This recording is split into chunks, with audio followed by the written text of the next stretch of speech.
I will now call to order the Metropolitan and Economic Development Committee meeting to order for Tuesday, November 28th. We'll begin with introductions with my colleagues on the first row. Good evening. Brian Mowry, District 25.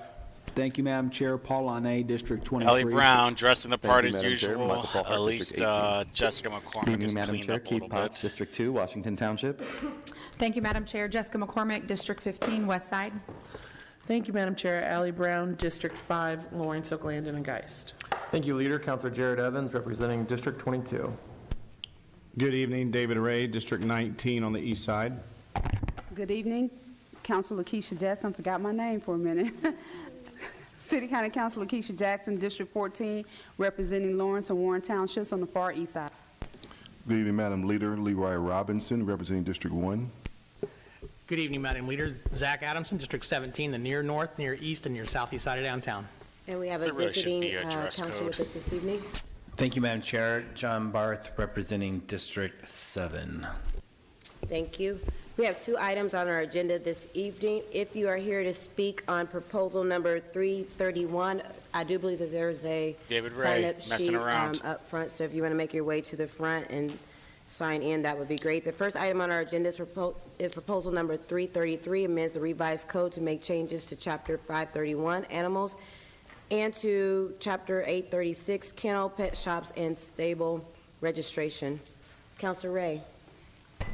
Yeah, thank you, Madam Leader. This is something that one of my constituents has been working on me on for some time, and I was happy to finally get it on the agenda. Plainly put, all we're doing here is removing the grooming places from the definition in kennel. As far as I understand, we're still going to, there's still enforcement components to this, but what it does is takes their fee and license and permitting off. Okay. That's it, pretty much. Thank you, councilors. Are there questions regarding proposal 333? No one's going to ask. Anyone in the audience wish to speak to proposal 333? As usual. Seeing none. Councilor Ray. Yeah, I would like to move proposal 333 to the full council with a due pass recommendation. The motion has been properly moved and seconded. All those in favor signify. You know, it would be nice if there was a why to all of it. Like, why are we changing any of this stuff? Then there's open transparency on why we're changing any language at all. Whatever.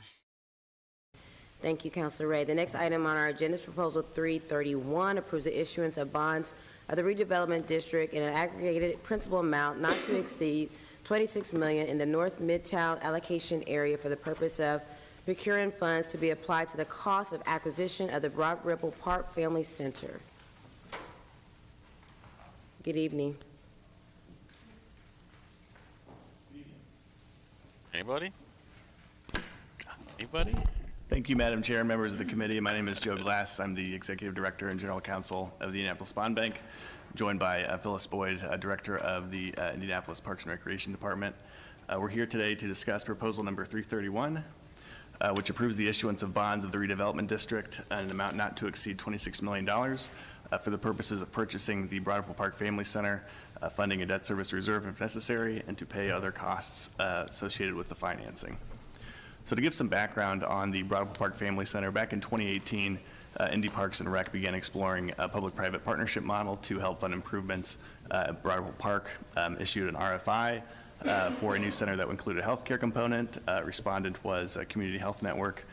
The following year, Indy Parks and Rec issued a RFP for a developer for the new community center.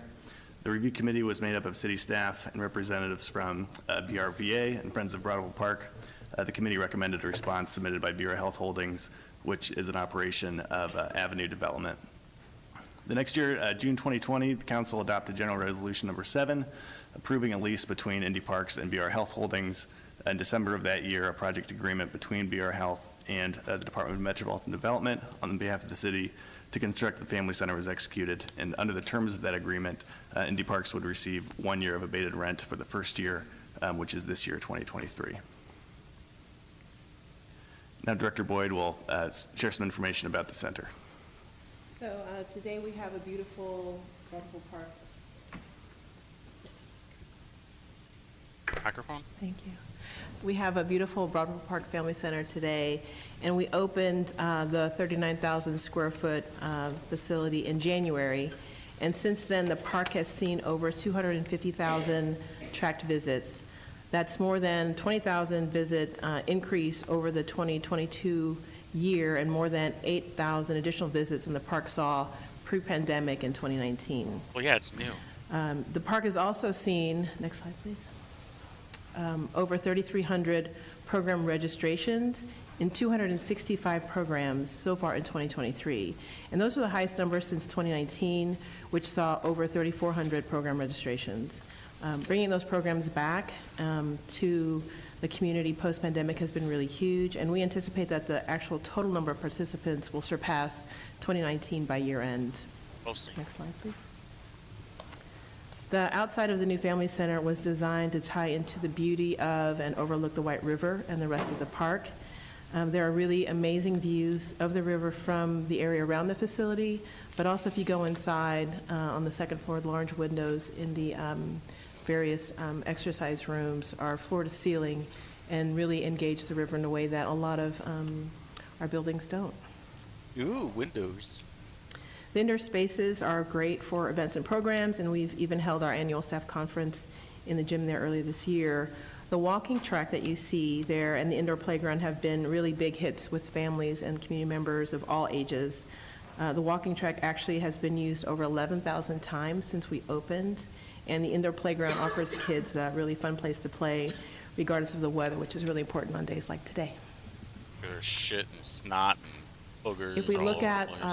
a subset of our registrations, tracks are zip codes, and if you see here, the majority of our users, a good amount are from the 46220 zip code. That is the zip code in the Broad Ripple area, but there is really a draw. The park acts like a regional park, and it draws from a wide area. Well, yeah, you think, it's really crazy. So it's in Broad Ripple, but only 40% of the people in Broad Ripple are using it. And you can see that the, top 4 places that are closer to it are using it. Ta-da! And then the places that are farther from it aren't using it. Ta-da! This is a nothing burger. So to speak a little bit about the financing structure, these will be bonds of the redevelopment district, 501c3 bonds backed by a pledge of a special benefits tax. The not to exceed amount is $26 million.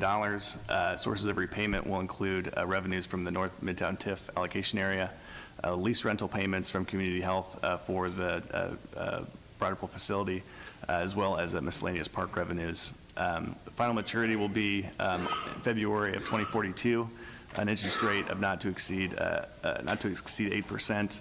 And the funds will be used to purchase the Family Center, fund a debt service reserve, and pay any cost of issuance. That's crazy. So under the terms of the development deal with BR Health Holdings, should the city fail to exercise its purchase option at the end of this year, the purchase price would increase by $1 million in 2024 and over $1 million annually through 2052. Additionally, next year, Parks would be forced to pay $958,000 in rent, resulting in significant budget cuts to their capital plan. And every year after that, the price would escalate by 1.02% through 2052. So purchasing the park is clearly in the best financial interest of the city, and it's the determination of the bond bank and the Office of Finance and Management that this is the most appropriate way to purchase the facility.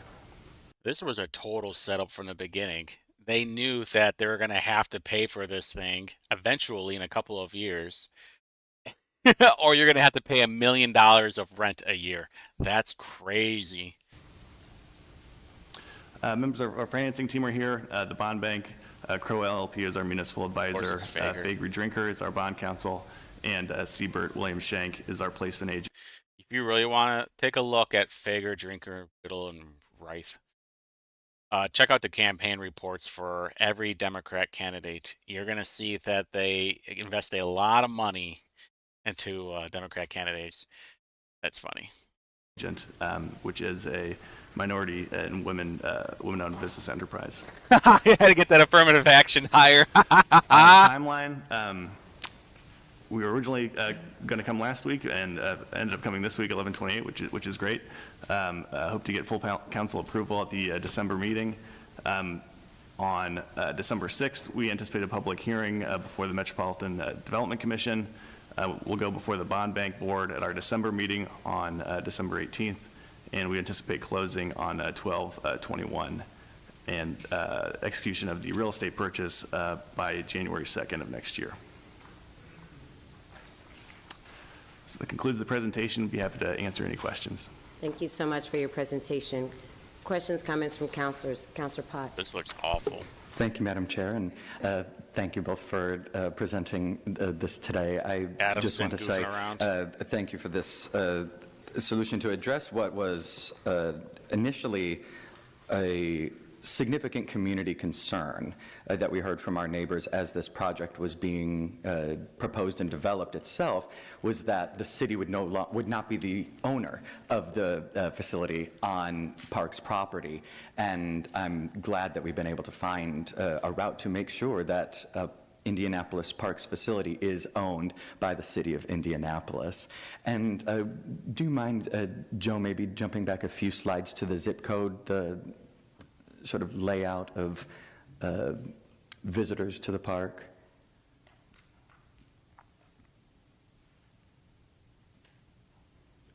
Thank you so much. I just love to see that because this just also demonstrates that Broad Ripple Park is sort of a hallmark in our park system and attracts folks. It's not, while it is a neighborhood park, it's not just a neighborhood park. And we provide opportunities and programming to communities all throughout Washington Township and even beyond. So thank you for your presentation tonight, and I look forward to what do you expect? It's brand proposal. new. It hasn't been Chair. burglarized or anything yet, or trashed by Councilor Barr. vagrants. Thank you, Madam Chair. So a few points I'd like to make.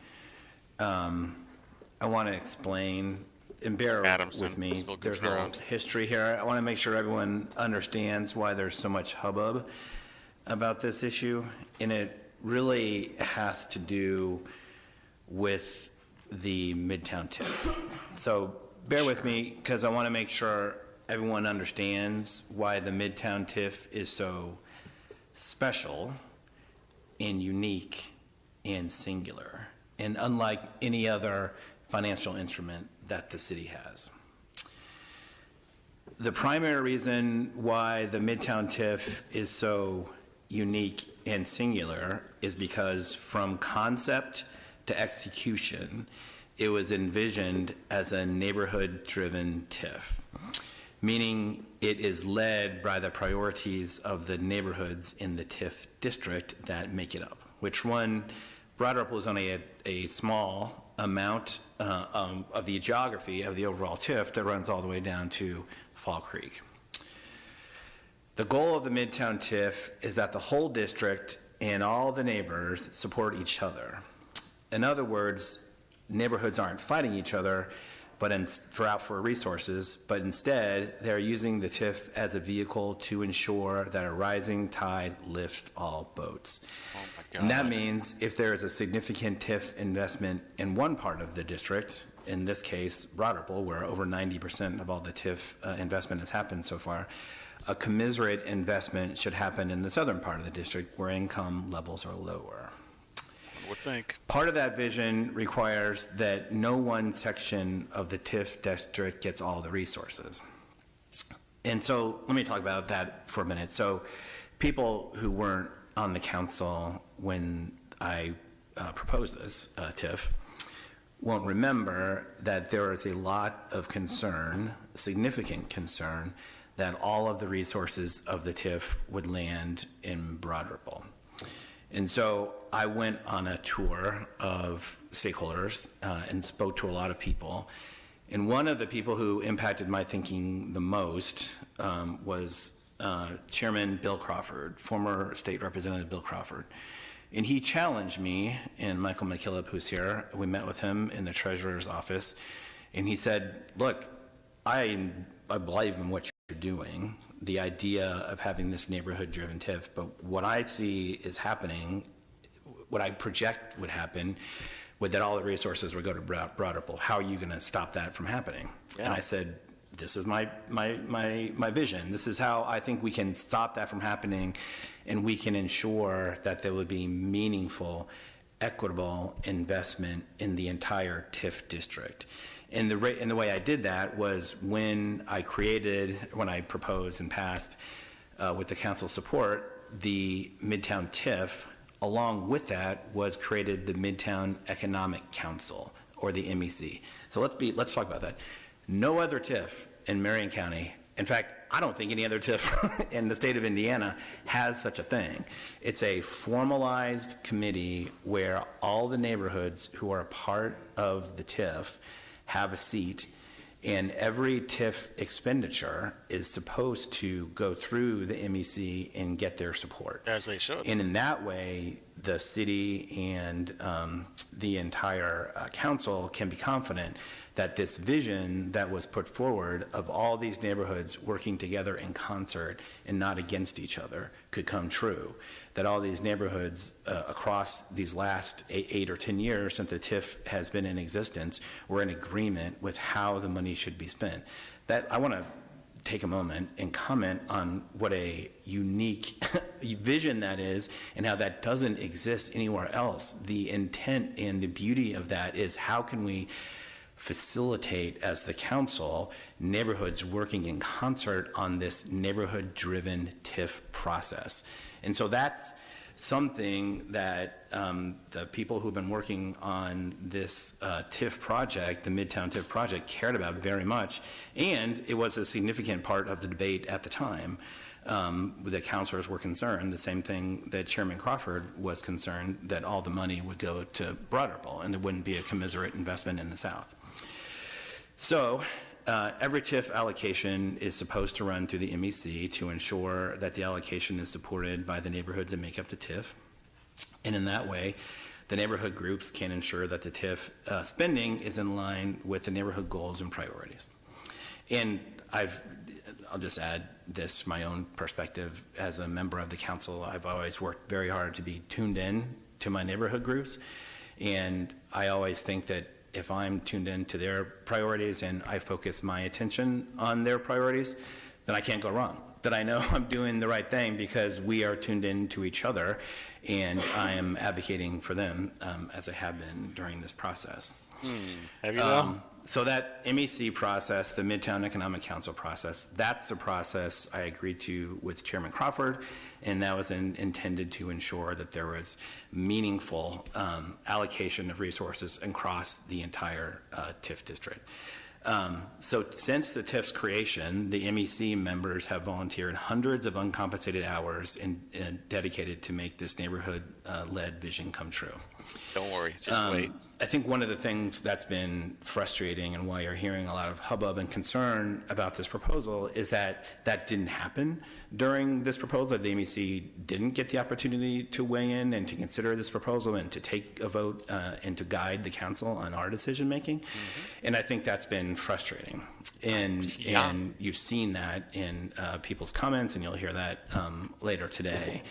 And so the challenge is, how do we preserve the unique vision of this very special and singular TIF that should be setting an example for the entire city on how we do this neighborhood-led investments across entire TIF districts. So one part of the TIF district can support the other part of the TIF district. And I won't go into detail, but members of the committee who served with me in my first term will recall that we faced a similar situation in the Ballard administration when they wanted to invest in the COIL, which now exists, and it's where the Fresh Time is if you drive through Broad-Ripple and see the Fresh Time.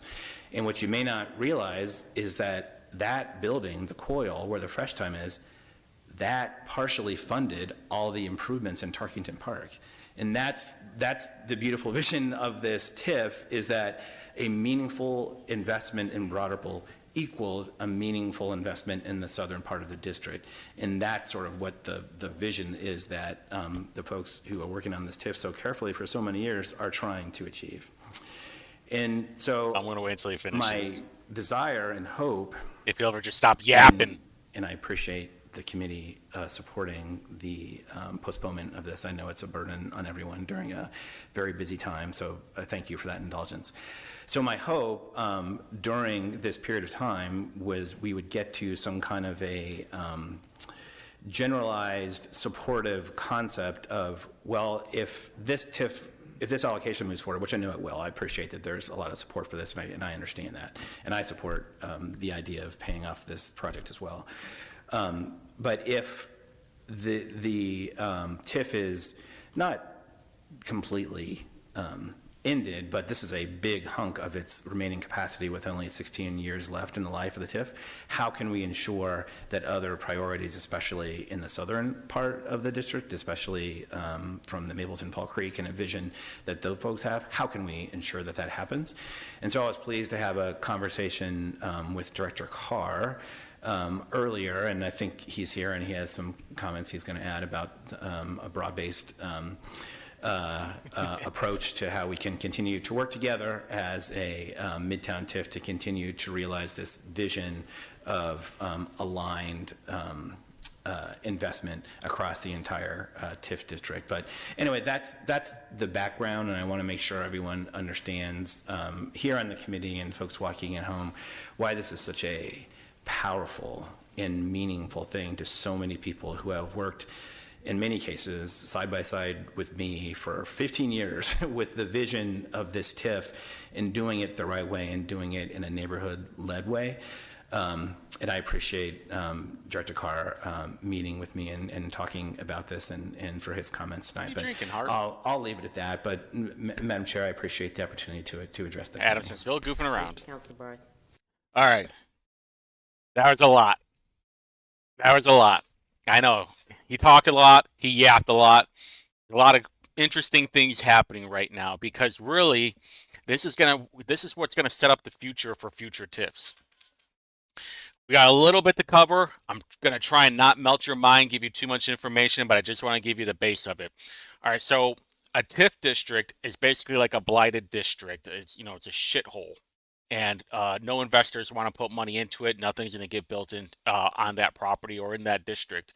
So a TIF district is created, and this is more of like a funding mechanism. It's an investor mechanism. No matter what you see, when you see it in real time, when real things happen, you see what it's all about. So we're just going to take this, for example, is this Broad Ripple Family Center. So Barth over here wanted to create a special TIF, and I think it was a really good idea. The money that's collected in that, the tax money that's collected in that area goes into two things, and it goes into two funds. A general fund that will cover like schools, fire department, whatever's in that area, and the other part will go into a fund that will go to help revitalize certain areas or clean up or whatever, but it's only in that district. So what Barth proposed, which is good, a board was created. The MEC, the Midtown Economic Council, whatever it was, and they picked the members, whoever it was, but they got to choose of where that money is spent, where normally the city would, how that money is spent and through different departments or whatever usually gets thrown through the council if I'm not mistaken. So what's going on is the Broad Ripple Family Center is $26 million, and the board is pissed off of that TIF district because they were supposed to vote on where that $26 million is spent. They want to go and build grocery centers, affordable housing, whatever. But now the city council, the Indy City Council, all of them, well, actually their master, which is Hogset, they decided, well, they're going to use that money from the fund, and they're going to use it to pay off the Broad Ripple Family Center. And the board is pissed off because they didn't even get a vote on it. It's like, this board was created so we can make these kind of decisions. And you totally bypassed us. It's like, what was the actual point of this whole thing? So they feel like, what's the point anymore? Where's the trust? Oh, sure, we'll do another TIF district. We'll have another board, and we'll have our members. But at the end of the day, our vote doesn't even count. You're just going to bypass us and then use the money for something else because the city council is so much stronger than the board. Well, here's the deal, folks. Here is the deal. You can vote these people out come election day.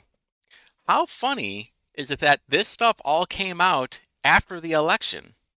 It is November 28th is when this committee meeting was happening. Almost a full month after election. And let's see. Addison lost his primary. Leroy won his. Lakeisha. David Ray lost his. Barth. Potts didn't run for re-election. McCormick won. Allie Brown, Jared Evans, and these three all won their elections. So if you look on this committee right now, 3 of them will not be there next year.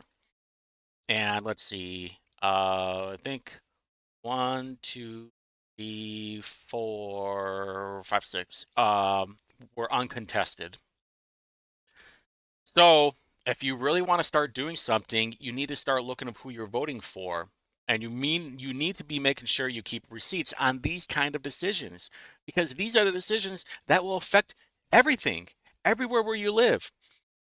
So when there's problems going on and you don't feel like you can trust people, guess what? You voted for it. And it has consequences. I hate to tell you, but it does. And I got a feeling, and there is an article on this whole thing. I'm going to put it on the description, but there was a IndyStar article that came out back in 2021. And let me spend a few more minutes on this, and we'll get back to this boring crap. All right, so this was January of 2021, almost 3 years ago. And people living in Broad Ripple were kind of pissed off about this thing. Why? Because they were going to be having to pay $80,000 a month in rent. So this was a developer setup. I would be wondering if you would find out who BR Health Holding is, and then you just go and find out if they help fund anybody's campaign.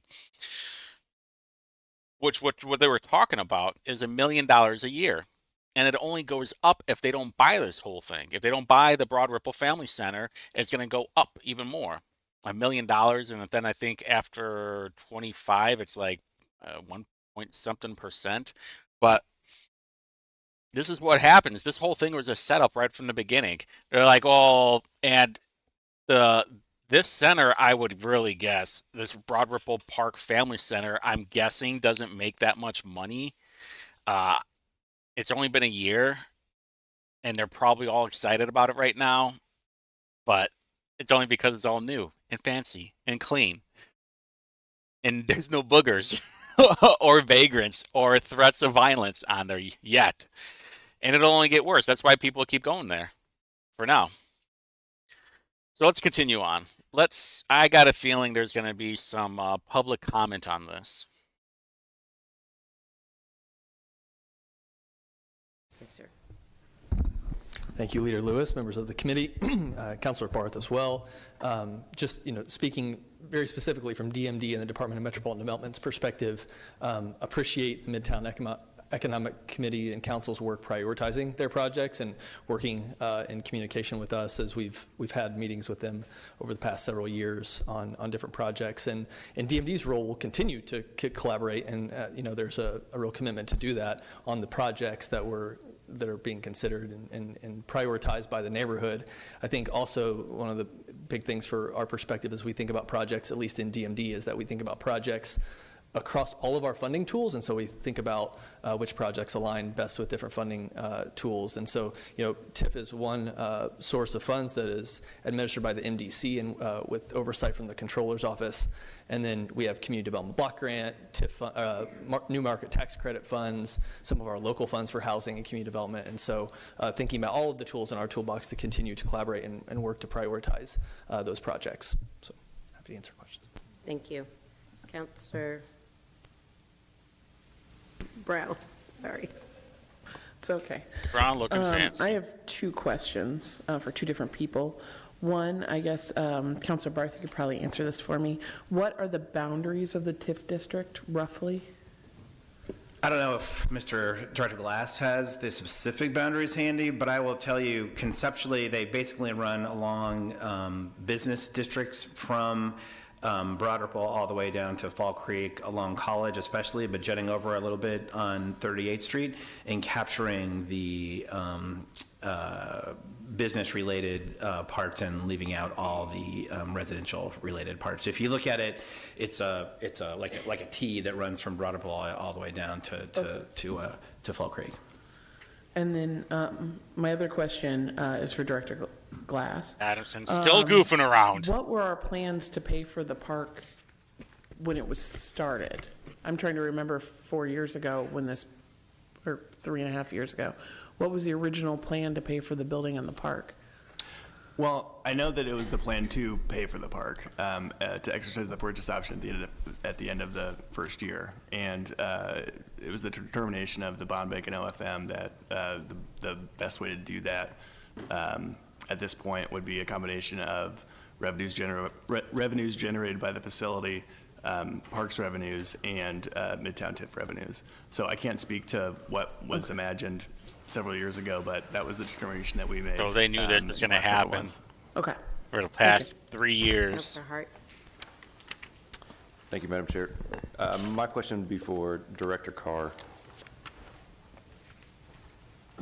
And I'll give you a second. So I'm intrigued on the Midtown Economic Council. Hopefully I restated that correctly. Obviously, it's pretty public that I'm taking over in District 20 coming up, or the new District 20, and I've got visions set on the mall over there, and I think we've got to do something creative. And I know we've done some creative work with the Irvington Plaza over there and created what sounded similar to what Councilor Barth was describing. Are there similarities? Are they different? And can you share the each of those for those two? No, absolutely. So I think what Councilor Hart was referring to is, I think, the difference between the MEC, which is a more formalized advisory group and committee structure that was formalized in the creation of the TIF when it was created, compared to what I would say that we probably have 10 or more plus, what we call neighborhood or TIF advisory groups. They're not really codified in the ordinance when the TIF is created, but it's something that we do and have quarterly meetings with each team. That's how it should be, really. If you're taking tax money, because this is new funding, the only people that win off, the only people that will win off of a TIF are the developers. That is it. The people really don't get a helping hand on it. Their taxes go up. About different projects. So that is something that we continue for non-developer backed projects that are more community TIF areas, but the MEC is certainly a more formalized version of that. Perfect. Thank you for that answer. Councilor Evans. Thank you, Leader. I guess this is probably more of a comment as I'm getting all the information and facts here. The way this has been put together just seems pretty ridiculous. That a better plan wasn't already in place. Oh, yeah. I appreciate what Councilor Barth is saying about the TIF. I've had my own issues with a TIF in my district. This is not a good situation that any of us want to be put in. To have to oppose neighborhoods and constituents all across the city, particularly the Midtown TIF. But we're also in a situation where many of us are impacted if we don't vote yes and pass this in our own parks. And I do not appreciate it, nor do I want it to happen again. You don't make it happen again. Comments from councilors. No beta. Thank you, Madam Chair. Gross. So I guess I want to put a couple of my thoughts in. I appreciate counselors, we have our priorities. I'm going to echo what Councilor Evans said, but I also want to say we're here to make those tough choices and make decisions when the time comes. So it's been evaluated by the scenarios, by the administration, by the bond bank on what is the best way to make a decision right at this point. And so we have a deadline right now, and with those tough decisions, it's not one or the other, it's this one now, and we can continue to talk and work forward the MEC's goals, what their intent is for the Adamson purchase. is still on his phone. purchasing this project is going to add equity to our parks. Is it? We're going to have more money to spend on other parks and have an equitable share across our districts. And I love the idea of what the project is. It's just too far out to not take advantage of this opportunity I think we have now. And we shouldn't hold up the money for this project and this purchase when the MEC's goal project is too far out. We can still look to find money. We are all here for 4 more years, those of us. I would like to work with the community and the counselor to see how I can help and advocate for that money to get that project going. But I think at this point in time, when we rip that Band-Aid off, the decision that we make, the best going forward is the purchase, is to vote yes for this. So I encourage my colleagues to support as well. What she's saying is it's going to be $1 million out of the Parks Department a year if they don't buy this family center. And he's like, well, that's $1 million less than we'll have for other projects or other things to do with the Parks Department. So you have to, and hopefully down the road, we'll have money. The Broad Ripple Group or MEC will have money for the projects that they want to do. $26 million though, and she's saying, I will gladly help you guys try and make some money. Focus on your own district. That's all you got to do. That's your job. That's what you were elected to do. Focus on your own district. They messed up. Dummy. Thank you. Additional comments from councilors? Madam Clerk, you want to read your statement?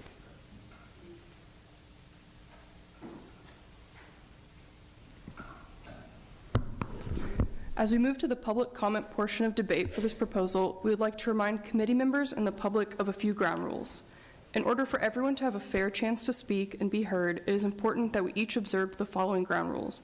First, each speaker will be limited to 2 minutes. Second, any public comments must reasonably relate to the agenda item under consideration.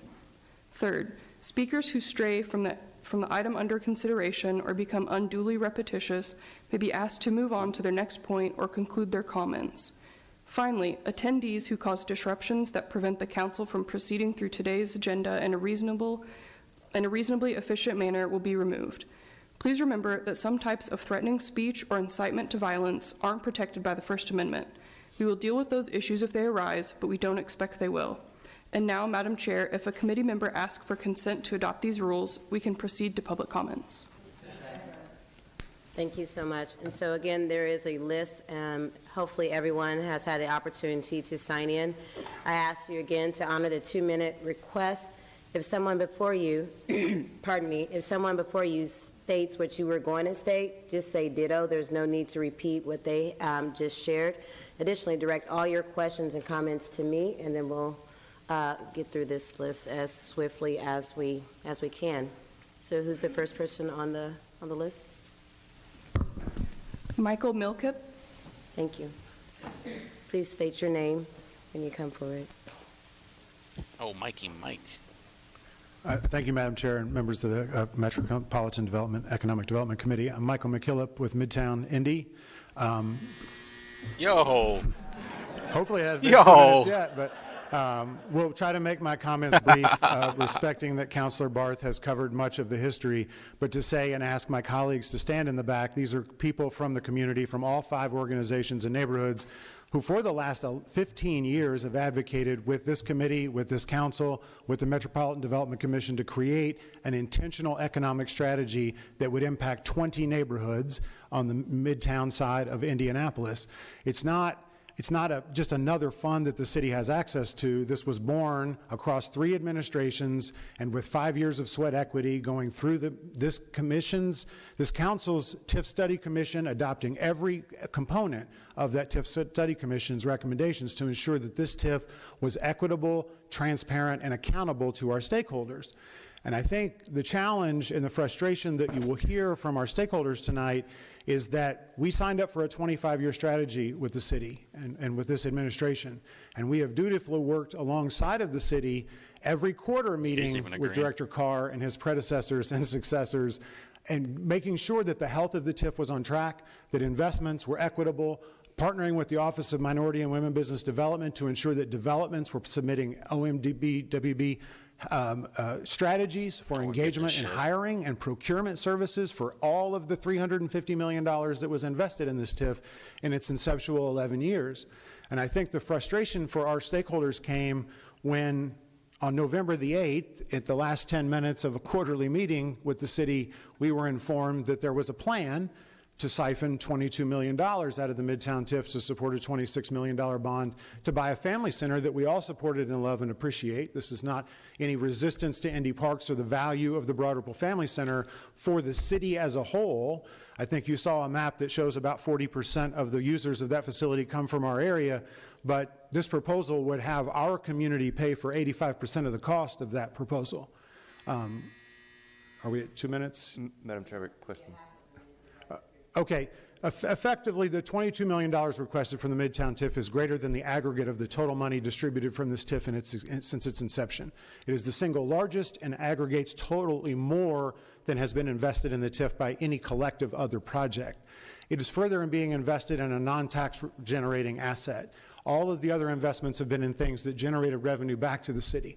This will not do that. It effectively ends a 25-year strategy. I think you will hear folks say that some revenue will be available, but the last 16 years of this TIF strategy has a lot of work to be done that is undone, that you will hear from our colleagues in multiple neighborhoods of what this TIF was intended and designed to do that it will not be able to do if $22 million is drawn out. Thank you, Madam Chair. Thank you.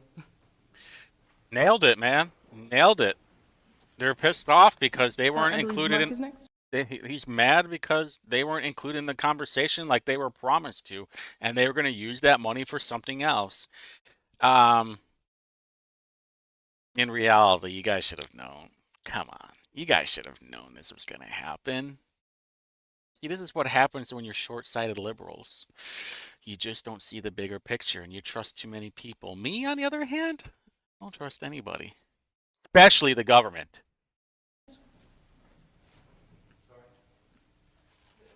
Mark? Hey, Mark, show up to the podium, please. There you go, buddy. My name is Mark Demerly. I have been on the Midtown Economic Council as a representative for Broad Ripple Village Association, and Elizabeth Marshall as well from the inception.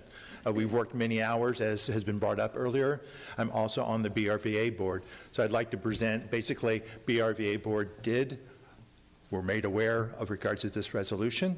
We did not know anything about this up until the very 11th hour of this situation. And the board did vote in regards to not to support the resolution as it stands. And we plead back to the city the fact that to find some other means of providing more of an equitable distribution of the TIF funds instead of going directly to Broad Ripple itself. We do support the purchase of the family center, but we feel like this resolution does not do it in the manner that was foreseen in our community. Thank you. Thank you. There we go. Next is Ed.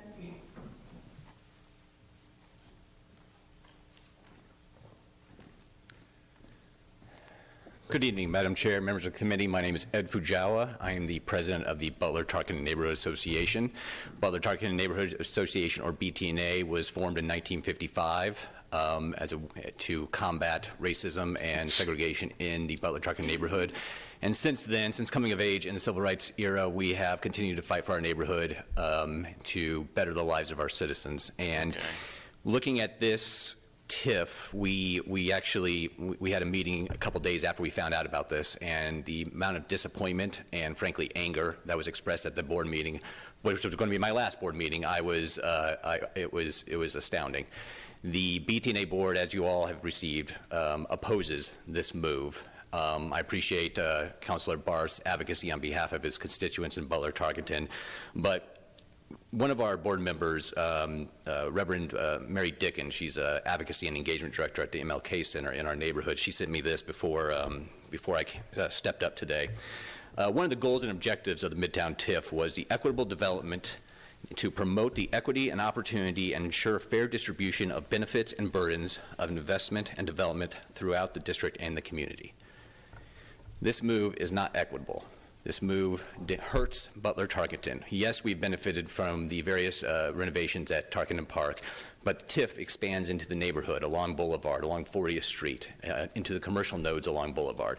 What we could do with this money, with these funds, to benefit an economically depressed area in that part of our neighborhood could be astounding, could be life-changing for the folks who live in that area.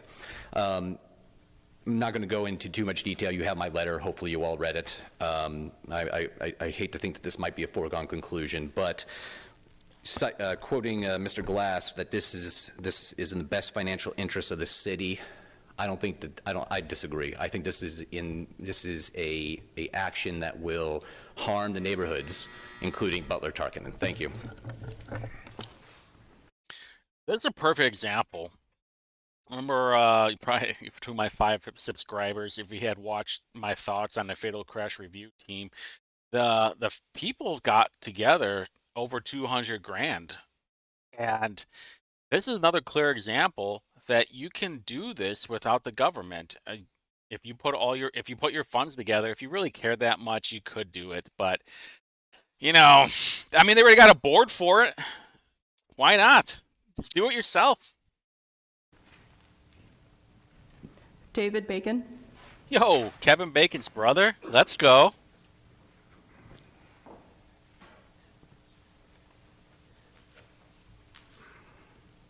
Good evening. My name is David Bacon. I'm the interim CEO of the Mapleton Fall Creek Development Corporation. Our organization covers the neighborhoods of Mapleton Fall Creek, Highland Vicinity, Crown Hill, Watson Park, otherwise known as the southern part of the Midtown TIF District.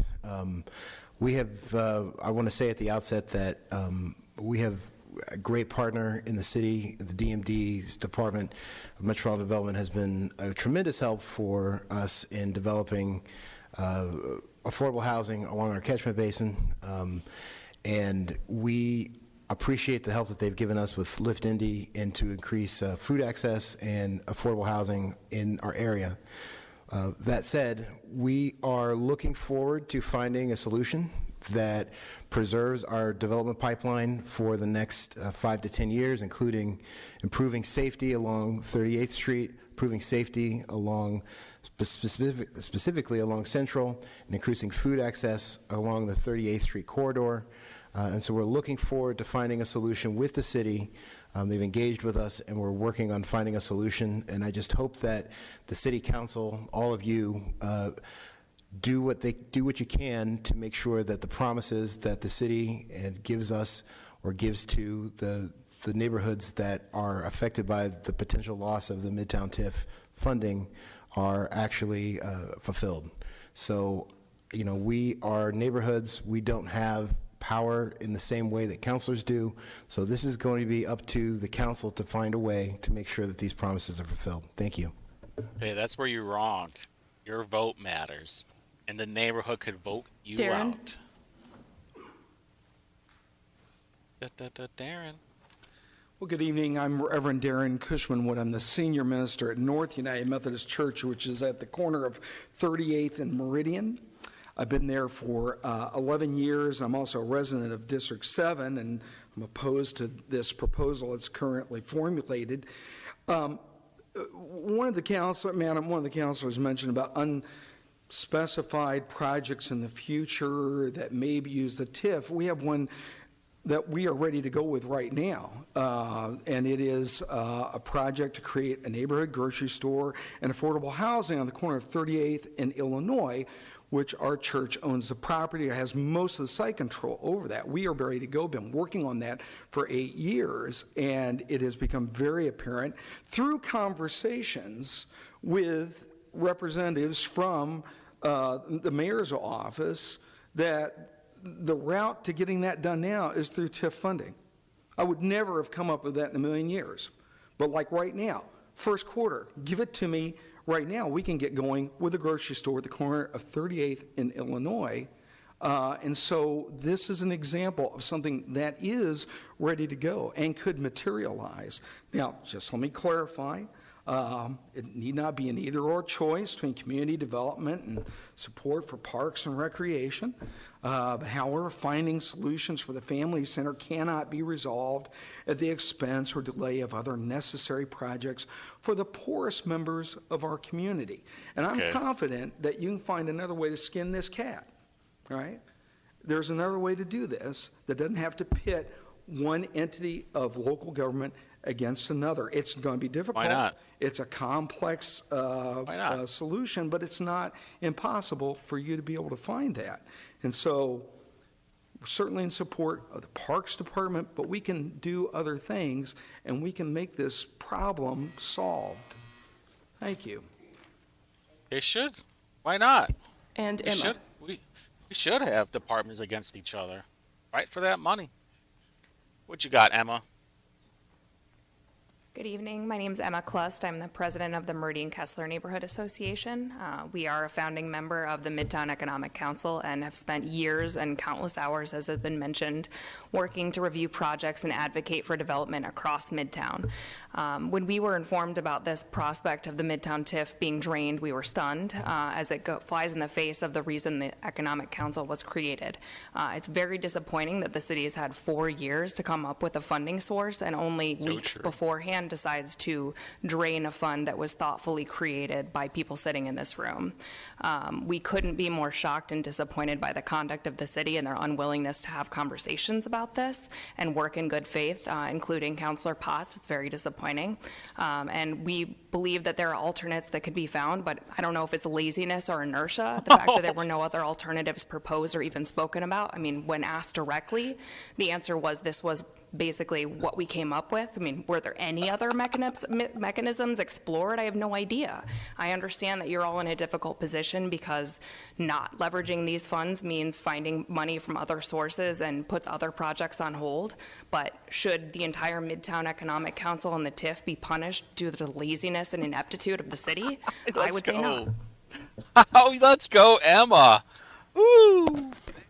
It's just too Is good. there anyone else in the audience that wishes to speak to She proposal nailed 331? it. Yo, she nailed it for sure. Additional comments from councilors. Vice President Adamson. Thank you, Madam Chair. I know there have been conversations internally, at least, that there are quite a few possible options that would be available to help the council, help meet the council's goals of affordable housing and food access. And I know the city has been very active in a lot of programs citywide, creating financial assistance for affordable housing in particular.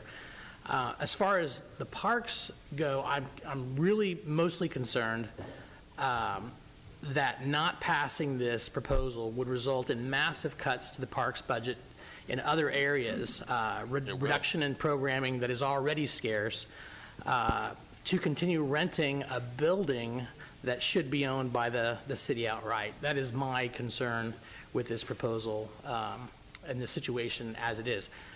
I know we have other options to address affordable housing as we do them every day, and I don't see another way around what I would consider a catastrophic financial loss to the Parks Department without this proposal. So that's just my observation so far. Additional comments, Councilor Hart. Thank you, Madam Chair.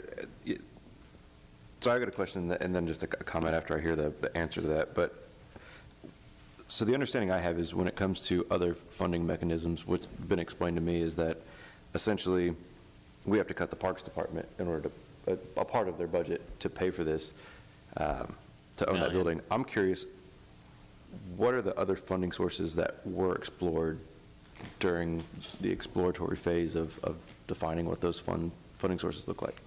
I guaranteed there were none. Other than cutting the parks? Guaranteed this was their only option.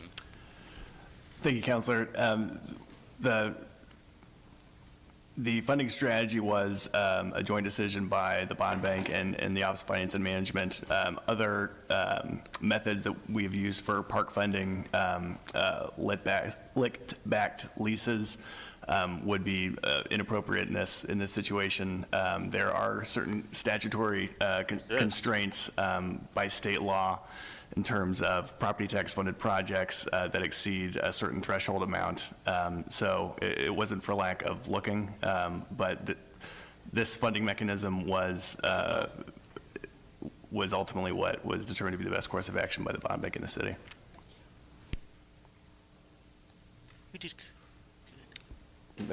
So, I mean, this is tough. I'm just plain and simple, right? Because basically, I mean, I hear a lot of stakeholders from the community in opposition here. Knowing just so what you should know, what on our side, at least my side of it, coming from, I've got the east side of Indianapolis, where we've got parks is like around the rest of the town. So knowingly taking away from those parks to support this is a difficult decision to make.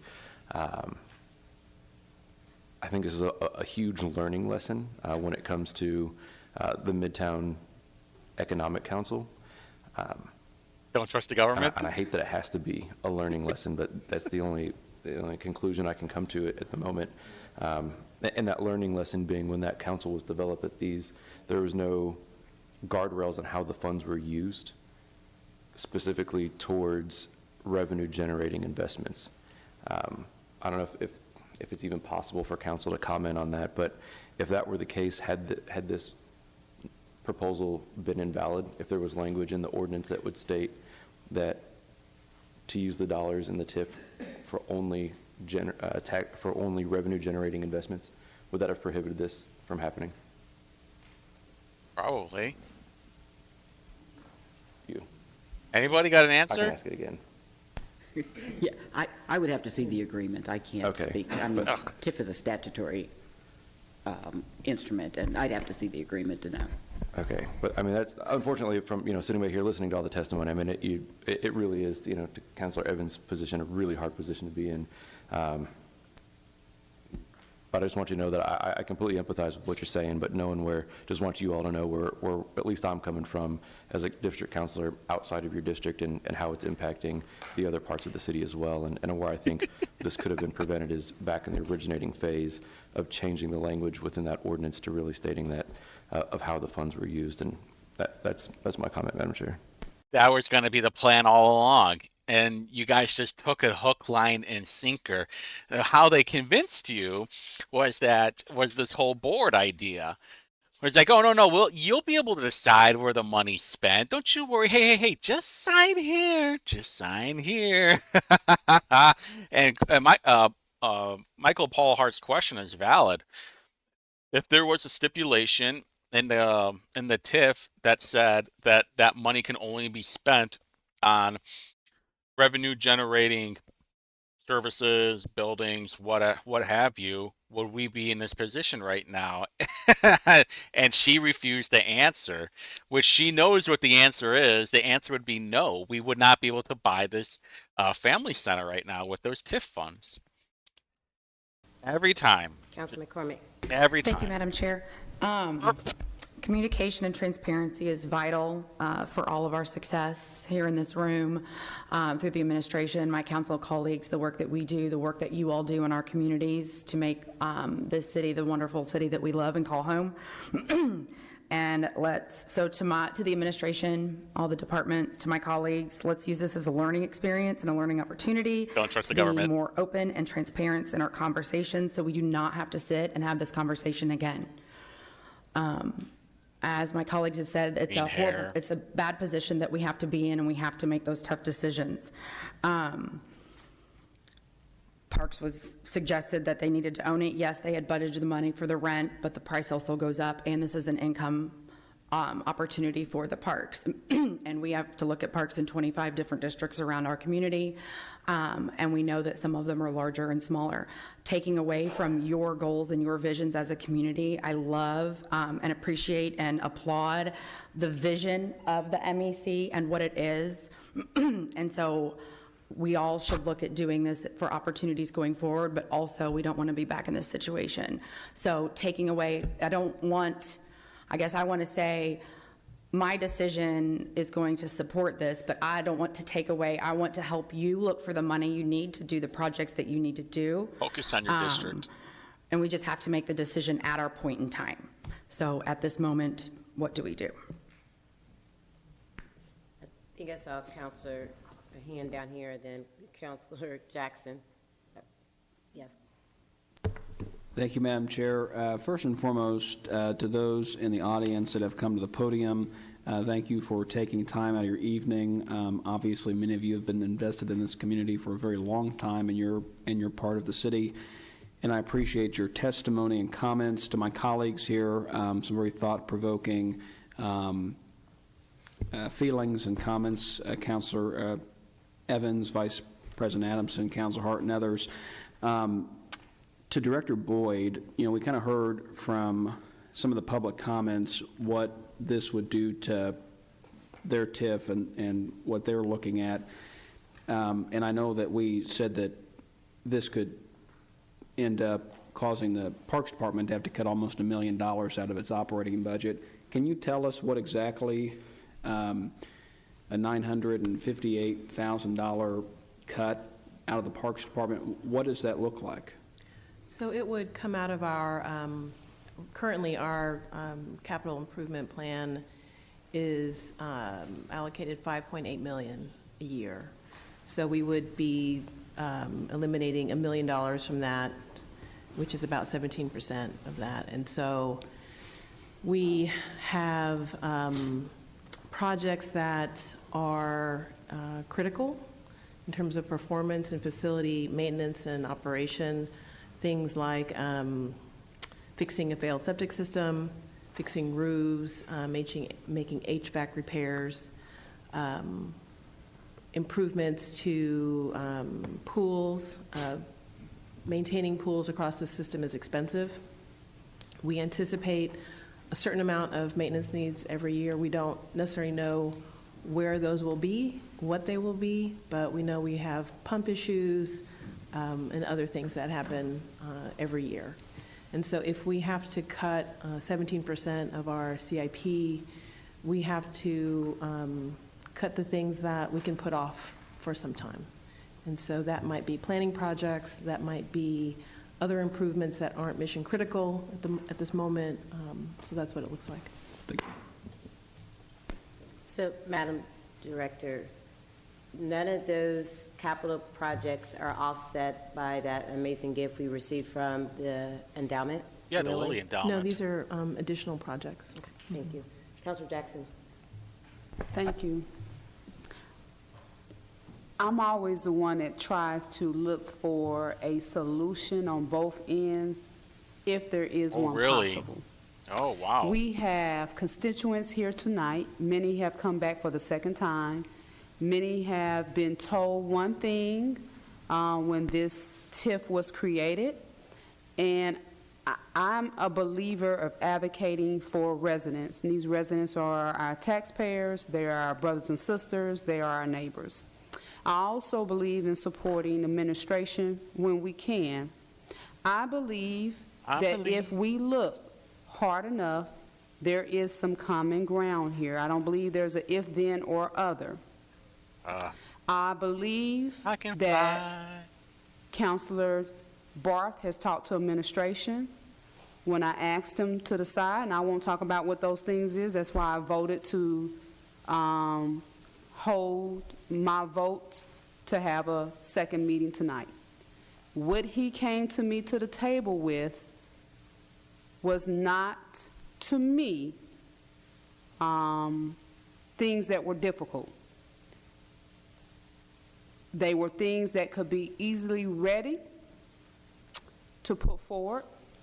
And the one thing that was a thing that many of us want, and I can say this publicly, is a grocery store. We can't make grocery stores come out. Big chain, box chains, grocery stores are not happening.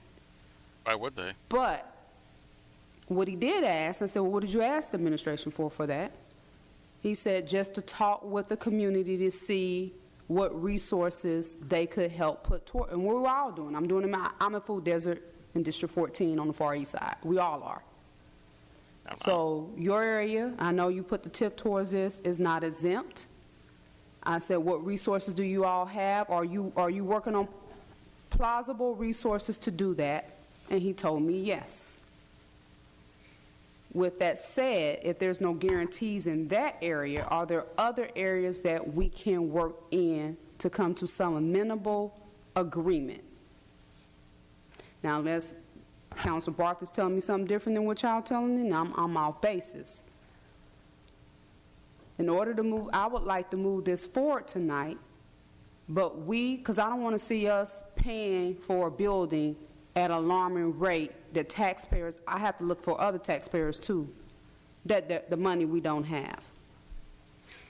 Is there a way for some of the things that this community, who's on the lower end of the TIF, who feel they were not included, I was not at the meetings, I'm only saying what they're saying, and they're here tonight in representation. That it? Is there a way to come up with some agreement with what they're saying? And I heard some of them. Now, we can't give you a grocery store off the bat because there's several communities in Indianapolis, I'm just going to say it and I'm going to say it here, that want a grocery store, and communities that want a grocery store. But there's some of the other things I believe that's on your list that I believe our administration can work with you on and sit down at the table that I heard on the list. Okay. That it? Thank you, Is she high? Councilor Jackson. I appreciate your comment, and you're right. My belief is that when people who have agreement to be successful working together sit down at the table and start working things through, then success can happen. And that's part of my frustration in that the process for the MEC was not followed, because that's what the MEC process could be. If months ago, when Director Glass just mentioned this issue has been discussed for months within the administration, but it was only socialized to the community and to me on the 8th of November. But if we had that delta of time to sit down and really work this through, that could have been a different outcome than we have today, because we're the council. We're not victims, we're leaders. We can make a decision to use fund balance for shoring up the parks budget, or we can make a decision, soon we're gonna continue to fund a luxury hotel downtown. There are ways to do things when people of goodwill are working together. I have talked to specific to your question, I have had discussions with the Chief of Staff, and today Director Carr was here to report out that their willingness to continue to work to us. So what Director Carr reported is the outcomes of those discussions so far. Follow up. Thank you, Councilor Barth. Okay. So here we are, as we sit as counselors, we have to make a decision now, and we're between a rock and a hard place. Oh my God! Because we all do represent the you, worst. even though we might not live in your district. We have a duty to represent you as well. We also have a duty to represent the rest of the constituents and taxpayers that this proposal affects and this affects.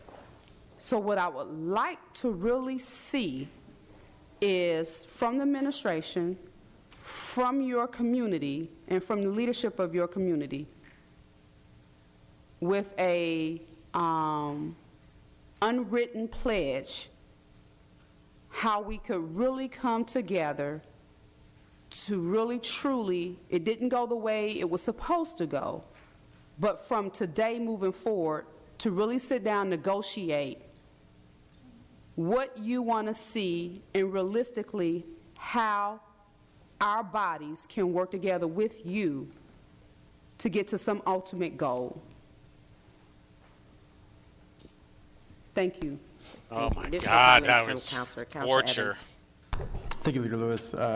Chairwoman Jackson, I think that was nicely put, and she was kind of hitting on the topic I was going to go to, and that was in the, I guess we have full council, next Monday?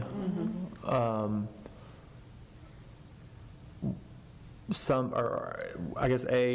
I've heard of one project. How many projects have been identified that they were wanting to utilize? And I'm going to look at the controller, because I know you two probably are not as surprised with this, but how many projects have been identified that they were wanting to utilize the $22 million for. Are there means or ways, Controller Reardon, to come up with methods of paying for those projects down the road, whether through the DPW budget or some other mechanism that we have? If that sort of conversation has been had, on his with phone the projects again. being identified, is there a commitment to potentially fulfilling some of those? I know we may not be able to fulfill $22 million worth of projects, but some sort of compromise or goodwill in addressing some of their needs and wants.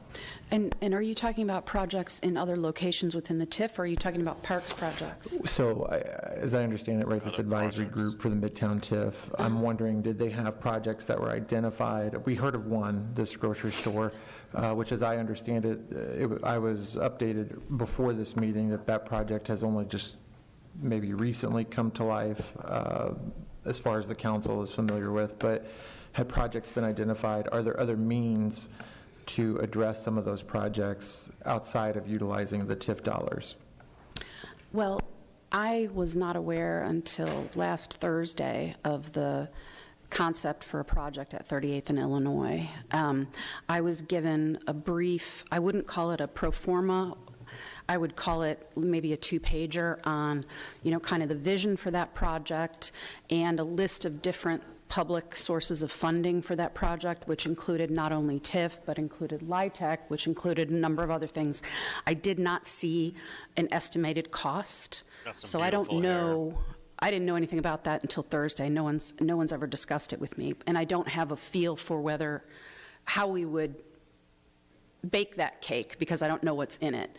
I think pretty much everybody is aware of the environmental condition at that site. I didn't see any estimate about what level of work would need to be done there to put up a residential site. I think that, the concept of starting that project first quarter, breaking ground first quarter, we've built a lot of things together over the years, and sometimes we get into projects and we learn that there's a little more to it than what we think, and we don't even know any of that about this site. That being said, anytime we want to do something in the area of economic development, the sources of funding that we have available are property tax, debt, but that has to be below around $17 or $18 million because of the controlled project limitation. We can also borrow against tax increment if it is available, and we kind of do a projection of what the increment's going to be over time, and we estimate how much of it we can borrow. Dangerous. Then we also have some other mechanisms that are more in the DMD world that I don't know as much about, but things that we use for affordable housing that they have tools for. I know that the site in question here has a Lift Indy designation, so I think that unlocks some options. But when something is important, we've done this together many times, when something is a priority of the council, a baked project that we have some idea about the feasibility of, the need for, the potential success for, we work together to figure out how to pay for them. I mean, we've cobbled together some things over the last 8 years, and I certainly would be willing, more than willing, to work with you and to work with DMD to figure out how to make something happen on that corner.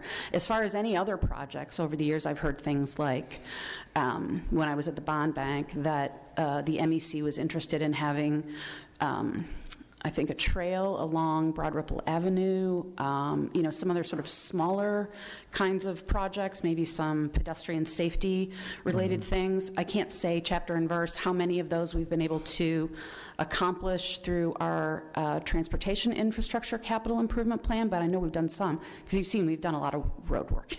Right. In Broad Ripple. Let me, Leader Lewis, if I may, please. Yes.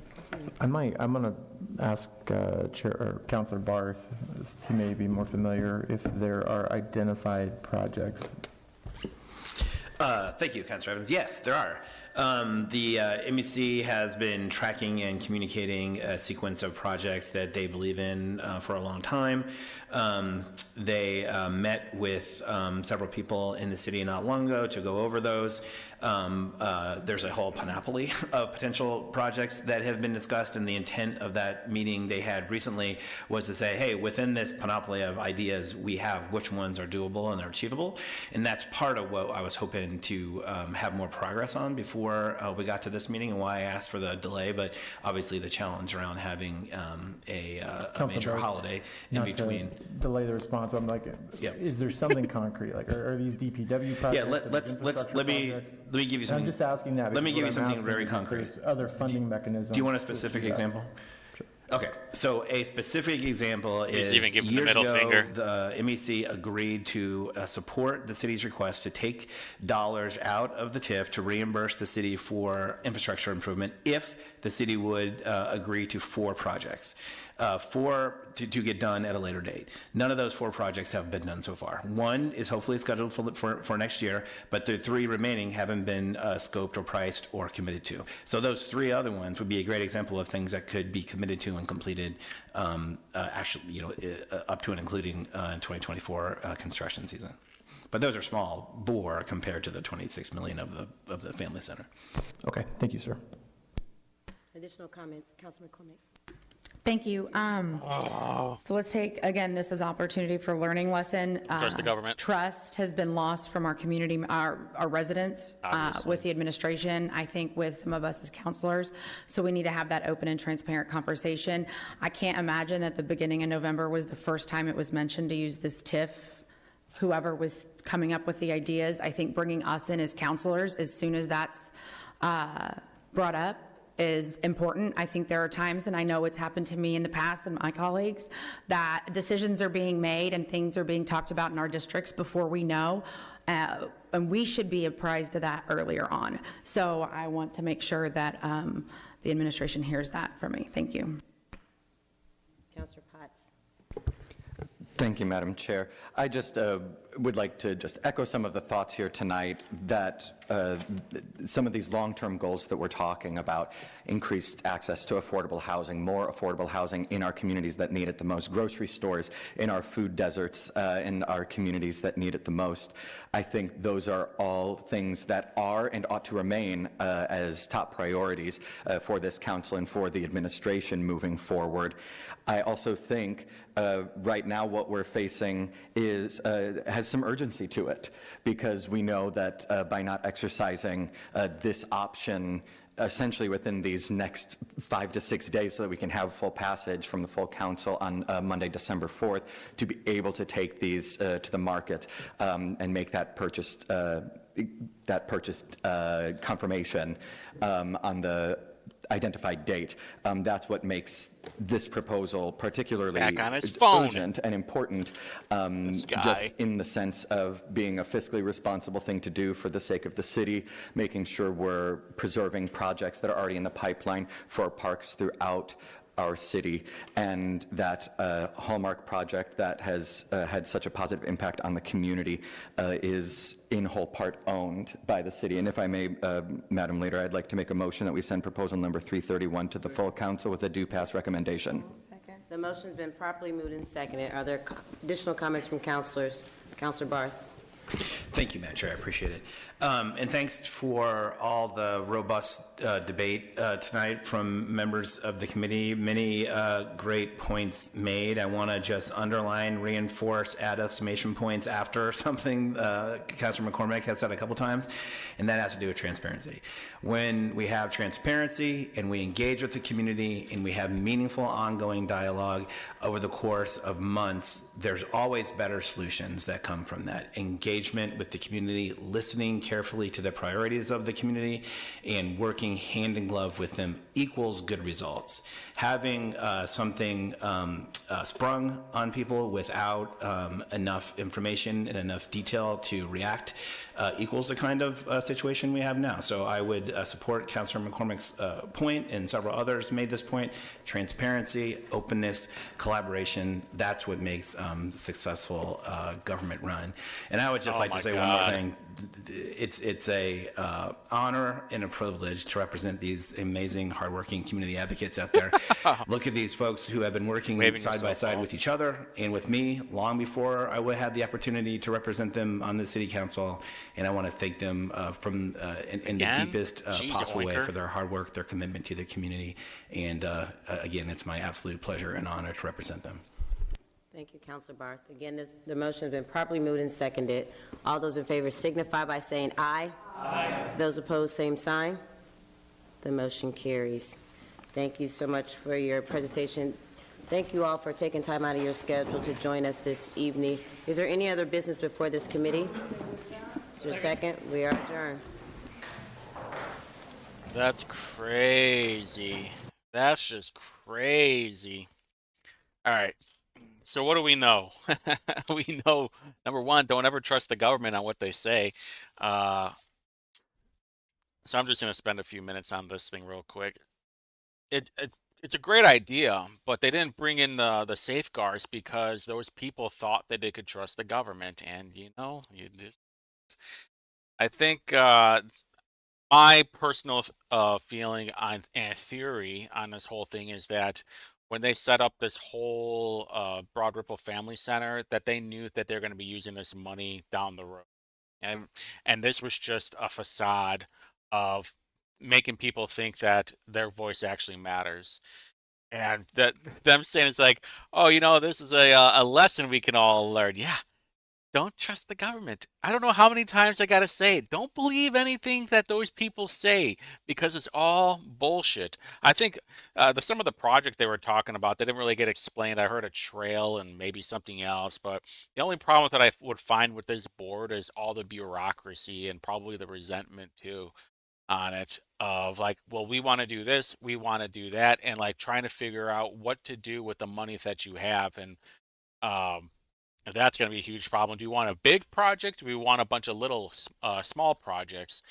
But that whole, well, we're going to take money out of the tip so we can do something else, and it's not supposed to be meant for that. That's the crazy part about it. You're not supposed to be taking money out of these tips and moving them somewhere else in the city.